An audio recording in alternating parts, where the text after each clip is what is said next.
নমস্কার বন্ধুরা, আজ এলাম আপনাদের সামনে একটা নতুন ভিডিও নিয়ে। নাচ বা নৃত্য থেকে আমরা কি পাই এই নৃত্যশিল্পীরা, সেটা একটা ছোট কথায় কখনোই আমরা ডেসক্রাইব করে আপনাদের বলতে পারবো না।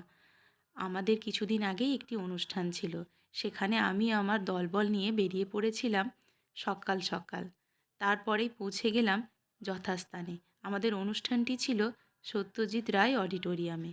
কিছুক্ষণের মধ্যেই তৈরি হয়ে সবাই প্র্যাকটিস করে একটু বেরিয়ে পড়লাম ফটোশ্যুট আর ভিডিও শ্যুট করার উপলক্ষে। তারপরেই আমাদের ডাক পড়ে গেল প্রোগ্রামের ওখানে।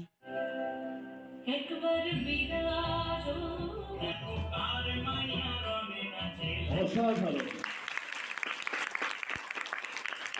সুস্মিতা সরেন আগামী অনুষ্ঠানটি সকাল করে 4টি থেকে আমরা রাত্রি একটি বিশেষ সম্মানে সম্মানিত হই আর প্রচুর লোকের প্রচুর ভালোবাসা পাই। আজকে সেই সম্মানের কথা আর কিছু বলছি না, কিছুদিন পরেই সেই নিয়ে ভিডিও আসবে।